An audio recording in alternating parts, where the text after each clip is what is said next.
país. Nos enlazamos con el doctor Malaquías López Cervantes, académico del Departamento de Salud Pública de la Facultad de Medicina de la UNAM. Doctor, muchísimas gracias por platicar con nosotros. Muchas gracias por la invitación, Alejandro, Mitzi, estoy a la orden. A ver, ¿qué es lo que nos dice la estadística, doctor, sobre el comportamiento de la epidemia en México, pero sobre todo el papel de los jóvenes? ¿Qué tan crucial ha sido para que estos casos incrementen considerablemente en las últimas semanas?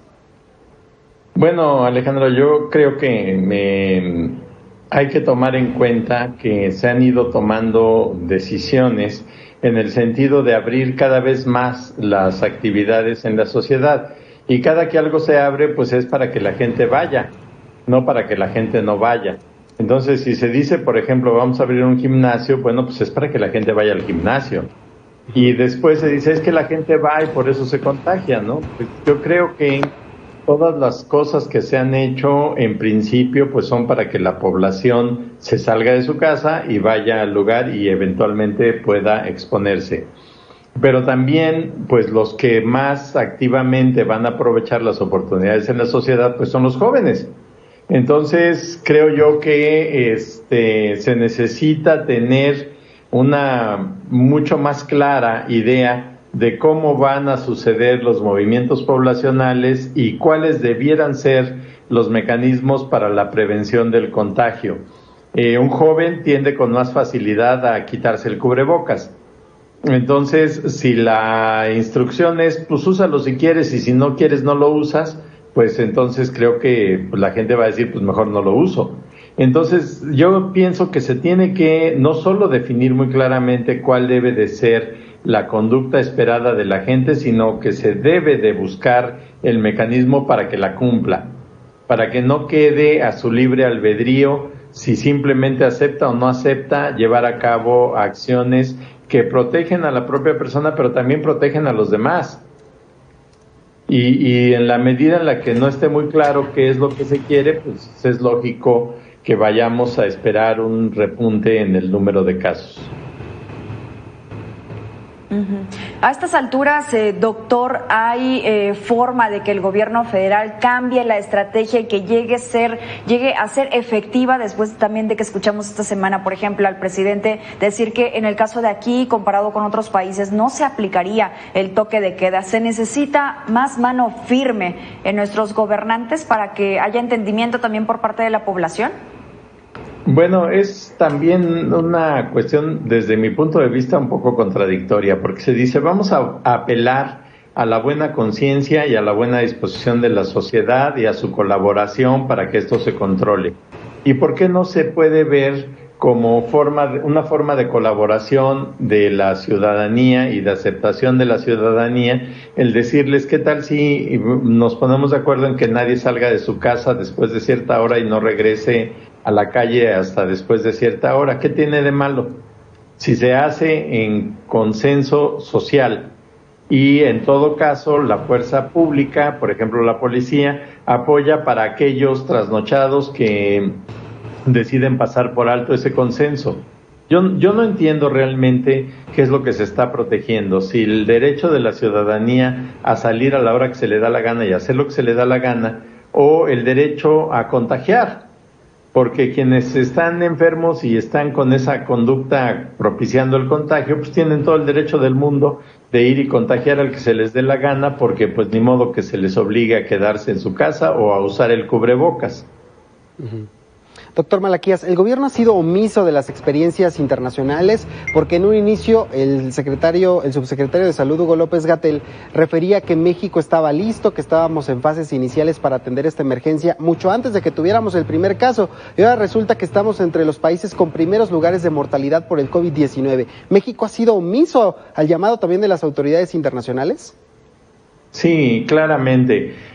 Creo que esto es una falta de capacidad para aprender, Alejandro, porque si nos remontamos a marzo, quizás al principio de abril, muchos compartíamos la idea de que la utilidad, por ejemplo, de los cubrebocas era muy limitada o ninguna.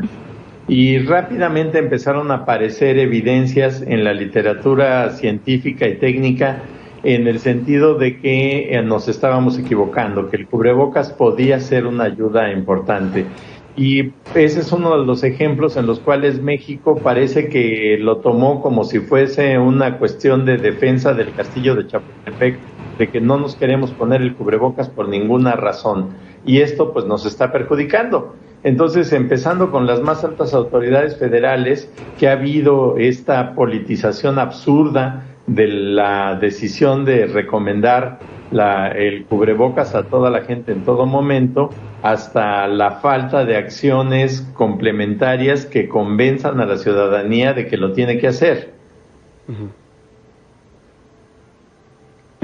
Esta semana justamente también, doctor, ahora que mencionaba a los jóvenes de que son mucho más susceptibles de contagiarse porque están saliendo mucho más, venía el regaño del secretario de Salud de Veracruz justamente porque se han estado organizando estas fiestas y lo que pues me mencionaban, ¿no? De pues el contagio de rebaño, donde pues ellos pudiera ser que no están presentando síntomas graves, pero sí para los adultos mayores, pero sí a las personas que padecen otro tipo de enfermedad. ¿Se ha renovado las cadenas de contagios?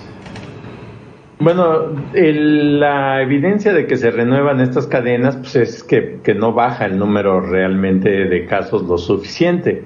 En otros lugares, como en China, en la ciudad donde esto se originó, pues la gente anda ya sin cubrebocas y sin ningún cuidado, ¿no? ¿Por qué? Pues porque no hay contagios. Pero si se ponen ustedes a escarbar por qué no hay contagios, bueno, es que hay unas medidas de control muy estrictas. Entonces dicen, bueno, nosotros no podemos hacer lo que hacen ellos porque son un gobierno autocrático.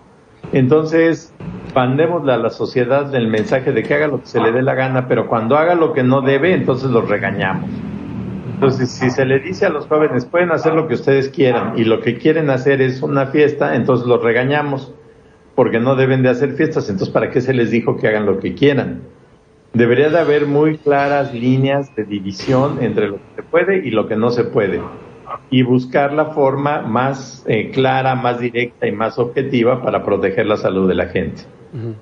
Doctor Malaquías, ¿en qué tenemos que fijarnos? Porque de pronto quizá parte de que este relajamiento de las medidas sanitarias en la población viene de que cada noche se nos dice que la saturación de camas no está al 100%, que hay camas suficientes para atender la emergencia, pero también vemos estos indicadores de 41% en la positividad de las pruebas. ¿En qué tenemos que fijarnos para determinar la conducta que también va a tener la población respecto a estas medidas sanitarias?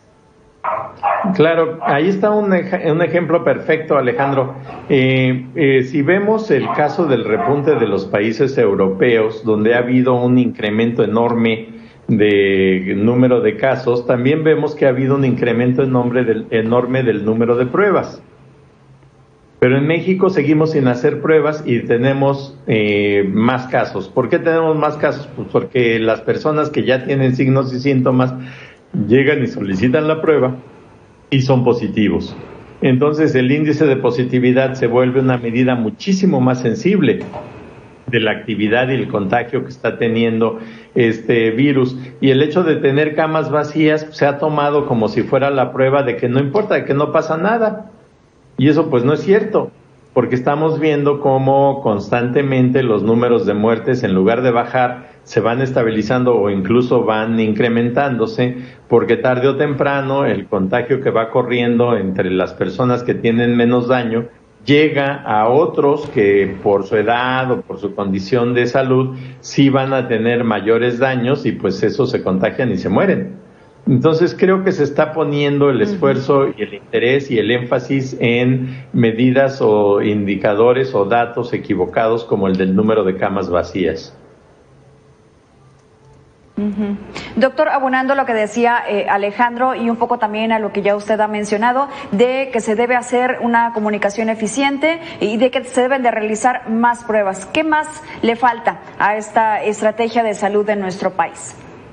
Bueno, buscar a los contactos, no es nada más buscar a los enfermos. En la Ciudad de México se ha seguido un camino correcto en el sentido de tratar de hacer más pruebas, de tratar de identificar más enfermos y más temprano, pero los enfermos tienen contactos y los contactos son los que eventualmente van a enfermar. Entonces, si nos esperamos hasta que ellos se enfermen para reconocerlos y etiquetarlos, todos los demás que fueron contagiados en el camino, pues hasta que se enferman van a ser reconocidos. Y esto hace que se presenten casos de mayor gravedad. Es necesario enfatizar la búsqueda de contactos y tratar de impedir que se den los contagios a otras personas. Si no, nunca vamos a romper la cadena de transmisión. Doctor Malaquías, ¿era necesaria esta fractura entre los distintos niveles de gobierno de este país? Porque ahora vemos implementaciones nuevas medidas en Nuevo León, vemos también nuevas medidas en Chihuahua, vemos también nuevas medidas en Jalisco. La Ciudad de México ha optado por ser un poco más neutral en relación a la estrategia a nivel federal. ¿Era necesaria esta ruptura? Por supuesto que no. Lo que necesitábamos era consenso, líneas claras, colaboración en todos los niveles para poder ser más efectivos. Mire, yo recuerdo que declaré por allá de marzo a abril que esta era una guerra que íbamos a ganar en la comunidad, si es que la llegábamos a ganar. Pero si nos enfocamos en nada más en los hospitales, es como meter al ejército en sus cuarteles y decir, esperen a que los ataquen, y ya cuando los ataquen, pues a ver si les ganan o pierden. Pero estamos encerrados sin tratar de lograr el control del campo de batalla, y yo creo que se tiene que cambiar, se tiene que buscar la forma de enfrentar y resolver el problema en la comunidad, como le han hecho otros países, y si no podemos implementar las mismas medidas, pues buscar sus equivalencias. Es decir, si no podemos hacer lo mismo que hace China, pues busquemos sus equivalencias. Si no podemos hacer lo mismo que hace Corea en el sentido del número de pruebas entre las personas, pues vamos a buscar sus equivalencias. Pero no busquemos dividir pensando que de esa manera nos va a dar algún resultado favorable. Es todo lo contrario. Dividir, fragmentar, nos hace perder cada vez más. Doctor, y finalmente nos gustaría saber, y creo que este mensaje... ha sido ya un tiempo. Sí, Mitzi.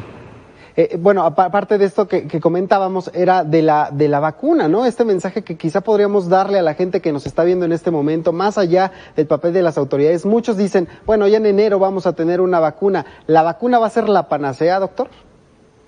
Bueno, la vacuna es la esperanza. Y creo que es la vacuna el instrumento que puede ayudarnos en estos momentos a mejorar la situación. Pero no podemos pensar que pues en enero ya va a estar la vacuna y ya vamos a estar vacunados. No es cierto.